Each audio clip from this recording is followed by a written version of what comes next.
The laughter started before she even walked on stage.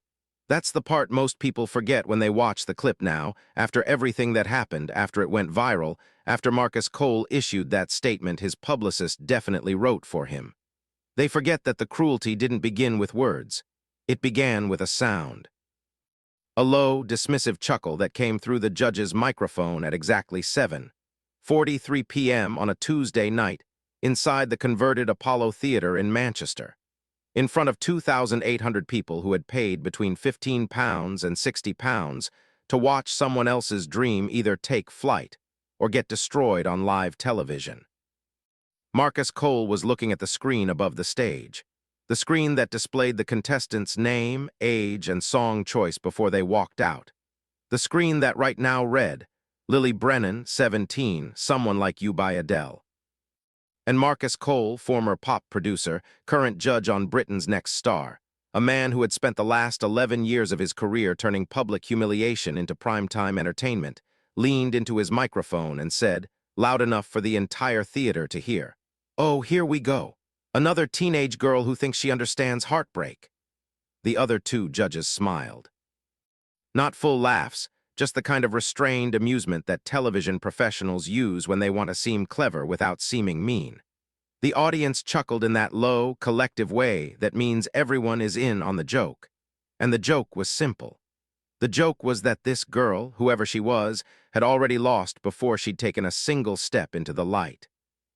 Nobody knew her story yet. Nobody knew her name meant anything. Nobody in that building, not the crew adjusting cameras in the wings, not the sound engineer writing the levels on the main board, not the host standing just off stage with her cue cards and her contractually obligated empathy. Nobody knew that 3 months earlier, Lily Brennan had sung that exact song in a hospital chapel in Bolton at her older sister's funeral. That she had stood in front of 74 people, most of them crying, some of them family, some of them nurses who had cared for Emma during the last brutal months of her life, and she had sung Someone Like You because it was the only song her sister had ever asked her to sing. Not at a wedding, not at a celebration, at the end. In the final 2 weeks, when the pain was so constant that Emma couldn't sleep, couldn't eat, couldn't do anything except lie in that hospital bed and try to breathe through it, she would ask Lily to sit beside her and sing that song. Quietly. No accompaniment.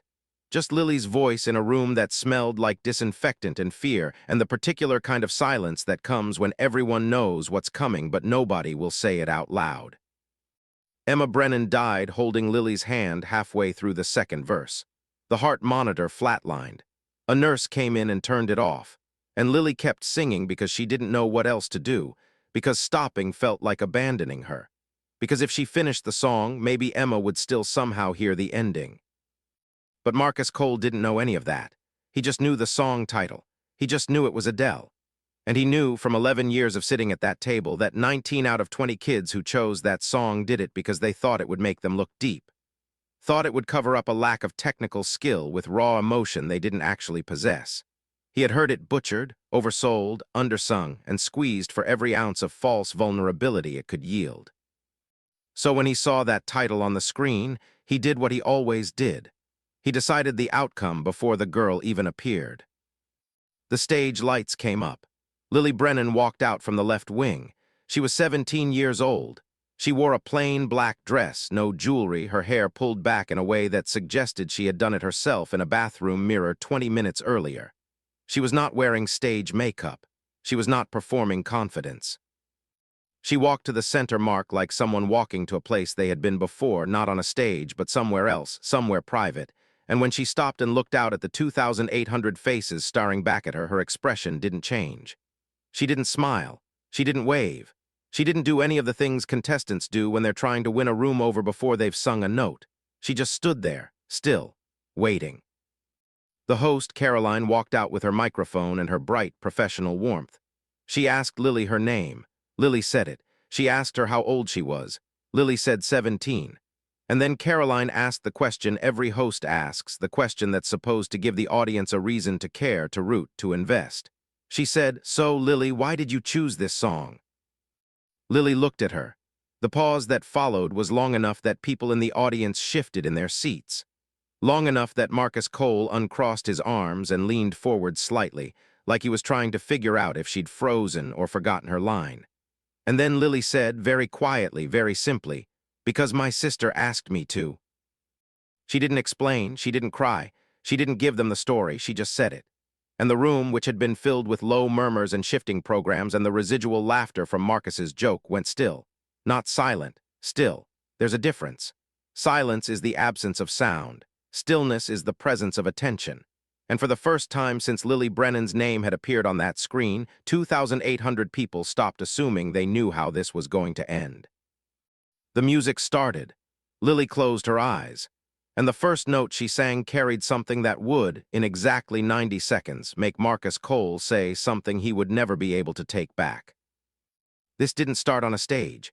It started 6 months earlier in a shared bedroom in Bolton, where Lily and Emma Brennan had grown up sleeping in bunk beds they were too old for but couldn't afford to replace. Their mum, Caroline, worked double shifts as a care assistant at a nursing home in Salford. She left the house at 6 in the morning and came back after 9 most nights, smelling like institutional soap and exhaustion. The girls raised each other. Emma was 3 years older, and from the time Lily was 7 years old, Emma was the one who made sure she ate breakfast, checked her homework, walked her to school when it was raining, and stayed up with her when she couldn't sleep because of nightmares she couldn't explain. Emma was also the first person who ever told Lily she could sing. It happened when Lily was 13. She'd been humming something in the kitchen while washing dishes, not performing, just filling the silence the way people do when they're alone. Emma had been sitting at the table with her biology textbook and she'd looked up and said, "Do that again." Lily had gone quiet immediately, embarrassed. Emma said, "I'm serious, sing something, anything." So Lily had sung the chorus of a song she'd heard on the radio that morning, still standing at the sink with wet hands and soap suds sliding down her wrists. When she finished, Emma didn't say it was good. She said, "That's the best thing I've heard all year. And I'm not saying that because you're my sister. I'm saying it because it's true." Lily had joined the school choir the following week. Emma came to every single concert, even the poorly attended winter recital where Lily sang 3 lines of * Silent Night in a gymnasium that smelled like floor wax and indifference. Emma sat in the 3rd row, alone, and clapped louder than anyone else in the room. When Emma turned 20, she started getting tired in ways that didn't make sense. She'd come home from her shift at the supermarket and sleep for 14 hours. She'd wake up with bruises she didn't remember getting. She ignored it for 2 months because she didn't have time to be sick, and because admitting something was wrong felt like giving in to something she couldn't afford to face. When she finally went to the doctor, they ran blood tests, then more blood tests.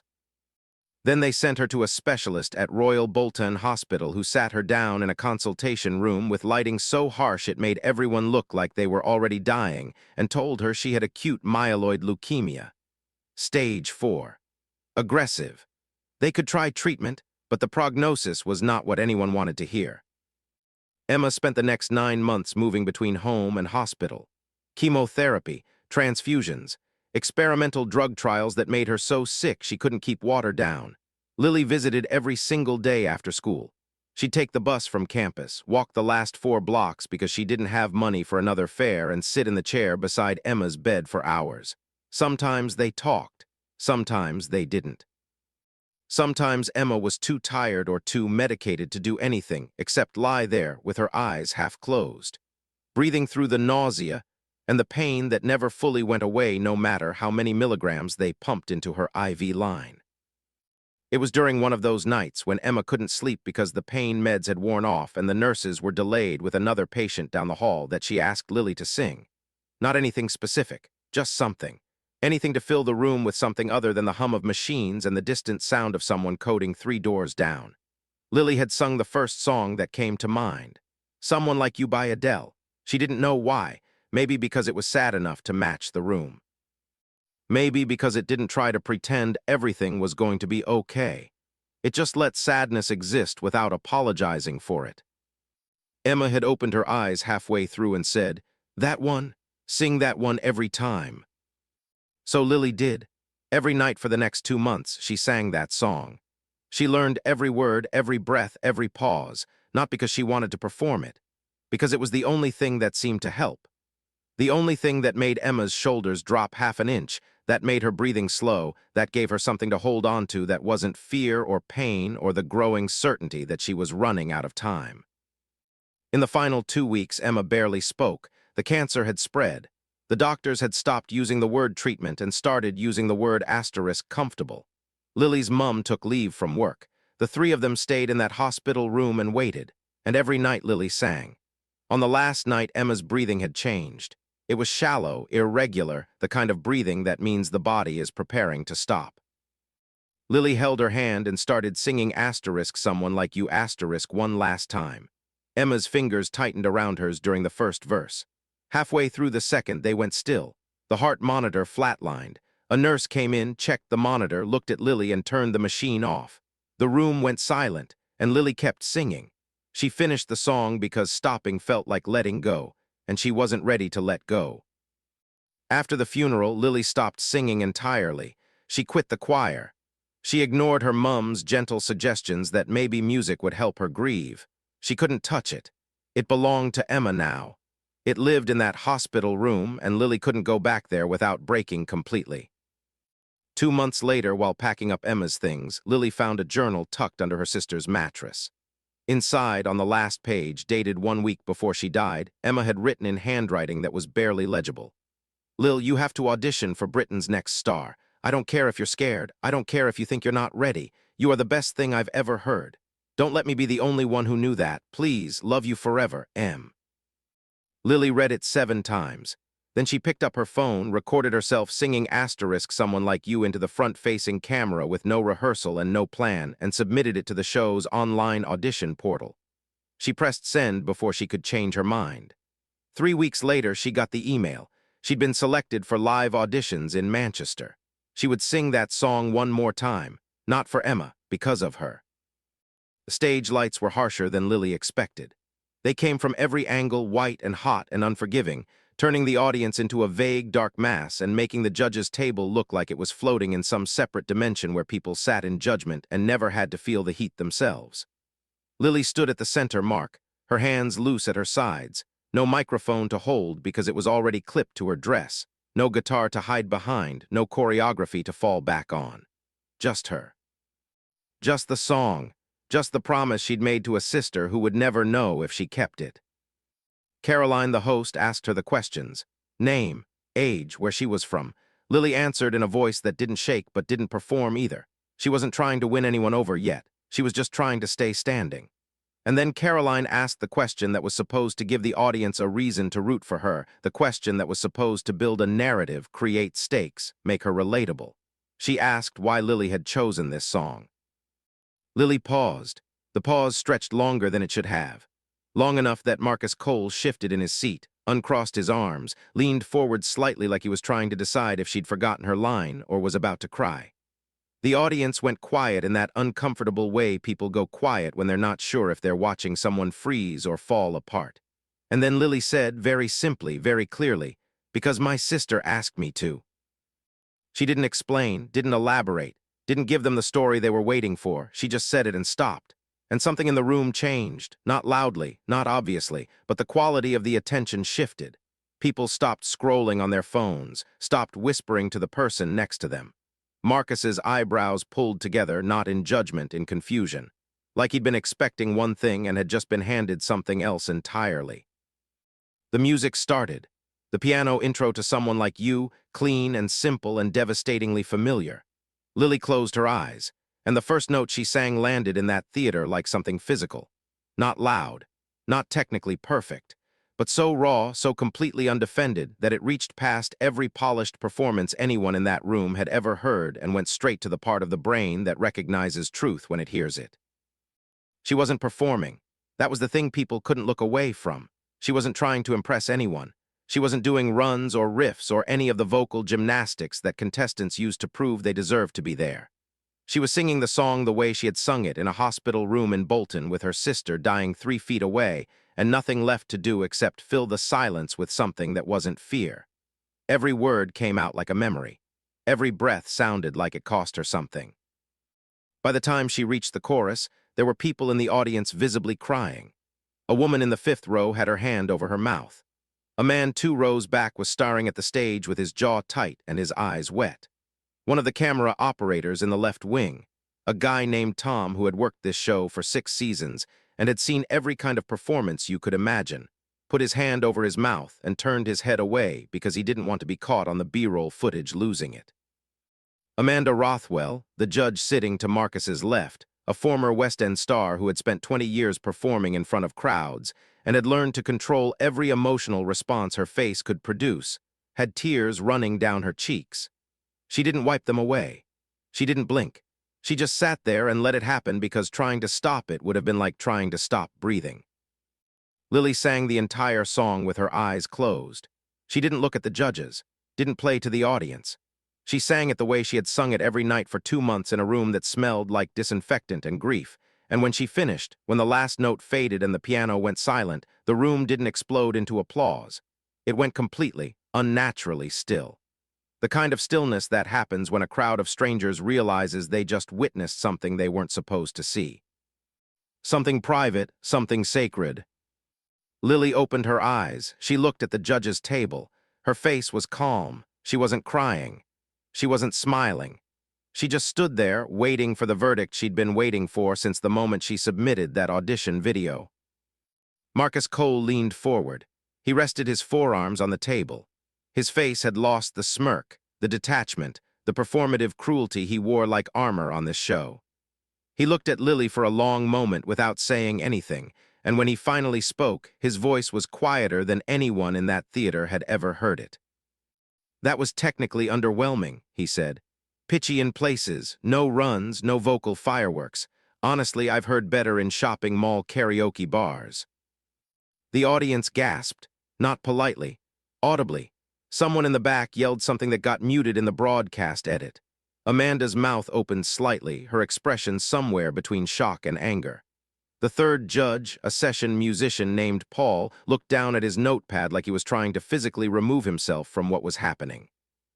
Marcus didn't stop. "But I have been doing this for 20 years, and I have never heard someone sing a song like they were the only person who had any right to it. That wasn't a performance. That was a confession, and if I'm being honest, I don't know if I was supposed to hear it." He paused. The theater was so quiet you could hear the air conditioning humming through the vents. "I'm sorry I laughed before you came out," Marcus said. "That was cruel, and it was wrong. You just taught me something I should have learned a long time ago." Before he could say anything else, Amanda Rothwell stood up and slammed her hand down on the golden buzzer. Confetti exploded from the ceiling. The audience erupted. Music blasted through the sound system. But Lily didn't jump, didn't scream, didn't react the way every other contestant reacts when that buzzer goes off. She just looked up at the falling confetti, whispered something the microphone barely caught. "I did it, Em," and walked off the stage. The clip went viral in under 6 hours. But what happened after the cameras stopped rolling, that's the part nobody expected. Backstage at the Apollo Theatre in Manchester, there are corridors that nobody sees on television. Narrow hallways painted a color that's somewhere between beige and surrender, fluorescent lights humming overhead, doors with handwritten signs taped to them. Dressing room A, green room. Storage. Lily found herself in one of those hallways about 20 minutes after she walked off the main stage, sitting on a metal folding chair beside a rack of costumes from previous seasons. A production assistant had asked if she wanted water. She'd said no. She'd asked if she wanted to go to the winner's lounge to celebrate. She'd said no to that too. She just wanted to sit. She wanted to be somewhere quiet. She wanted to not be seen. That's where Marcus Cole found her. Not with a camera crew. Not with a producer filming a behind-the-scenes segment for social media. Just him, still in his stage outfit, a black suit that probably cost more than Lily's monthly rent, walking down that corridor alone, holding a bottle of water he'd grabbed from the green room because he'd guessed she might need it even though she'd turned down the production assistant's offer. He stopped when he saw her. Didn't say anything for a moment. Just looked at her the way you look at someone after you've realized you made a fundamental mistake about who they are. He sat down in the chair beside her. There was space between them. He didn't try to close it. He just sat there with the water bottle in his hands, looking at his shoes, which were Italian leather and probably cost more than water bottles should cost, and he didn't say anything for what felt like a long time. Long enough that Lily started to wonder if he was going to say anything at all. Long enough that she considered just standing up and walking away. But something kept her in that chair. Something in the quality of his silence that wasn't performative. It wasn't the silence of a man waiting for an audience to appreciate his vulnerability. It was the silence of a man trying to figure out how to say something true when he'd spent most of his career saying things that weren't. Finally, Marcus spoke. "I need you to know something," he said. "What I said out there in front of the cameras, I meant every word, but I didn't say all of it." Lily looked at him. She didn't say anything. She just waited. "I lost my daughter 8 years ago," Marcus said. He was still looking at his shoes. "Car accident. She was 16 years old, and for years after that, I couldn't listen to music the way I used to. Everything sounded false, manufactured, like everyone was performing emotion instead of actually feeling it. I couldn't sit through a song without feeling angry, like they were all pretending, like nobody actually knew what loss felt like." He turned to look at Lily. His eyes were red. Not fresh tears, but the kind of red that comes from years of not crying properly about something that won't stop hurting. "You made me feel something I thought I'd lost," he said. "And I don't know if you meant to do that or if it just happened because you were brave enough to stand there and be honest about something unbearable. But it happened, and I needed to tell you that it did." Lily didn't know what to say, so she didn't say anything. She just nodded. Marcus stood up and left the water bottle on the chair beside her and walked back down that corridor alone. That conversation never aired. There was no footage of it. Nobody posted it on social media. Lily never told anyone it happened for almost 6 months. She just carried it with her the way you carry something fragile that you know will break if you're not careful. 3 weeks later, Lily made it to the semi-finals of Britain's Next Star. She performed an original song she'd written about hospital waiting rooms and the way silence sounds different when someone you love is dying in it. The judges called it impressive but too internal, too specific, like she wasn't performing for the audience but for someone else entirely. They were right. She was. They eliminated her that night. Lily walked off that stage without a buzzer, without confetti, without any kind of victory, and she didn't care. She'd already done what she came to do. 3 months after the show aired, a journalist from The Guardian tracked Marcus Cole down for an interview about his 20 years in the music industry. They asked him about his most memorable moment as a judge. They expected him to talk about discovering some artist who'd gone on to become famous, or a technical performance that had impressed him, or some viral moment that had made headlines. Instead, Marcus said this: "A 17-year-old girl in Manchester who reminded me why I started listening to music in the first place. She taught me that there's a difference between talent and truth, and that the rarest thing you can ever witness on a stage is someone brave enough to choose truth." He didn't name her, he didn't say it was Lily, but she read the article and she knew he was talking about her. And for the first time in 8 years, since her sister died, she felt like something had shifted. Like Emma's belief in her hadn't just been a dying wish, it had been a seed. A year after the audition, Lily Brennan released an independent EP. She recorded it in a small studio in Manchester with a producer who'd found her through the show's YouTube clips. It sold 11,000 copies in the first 6 months, mostly through word of mouth and people sharing the viral clip with friends. The EP was called For Emma, Who Asked Me To.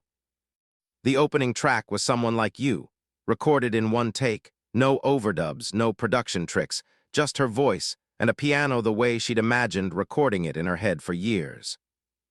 In the liner notes, Lily wrote, "This song doesn't belong to me. It belongs to my sister who believed I had something worth sharing when I had stopped believing it myself. I hope she was right, and I hope wherever she is, she knows I finally listened." A judge with a smirk can wound you, but he can't stop what you carry. He can't silence the voice that grief gave you or the love that made you brave enough to use it. Lily Brennan walked onto that stage to keep a promise to a sister who would never see her succeed. And in doing that, she did something more important than winning. She made sure Emma's belief in her wasn't the last word. It was the first. If this story moved you, subscribe right now so you never miss a moment like this. Share it with someone who needs to hear that grief doesn't disqualify you. It can be the thing that finally gives you a voice. Now go honor someone you've lost by doing the thing they believed you could.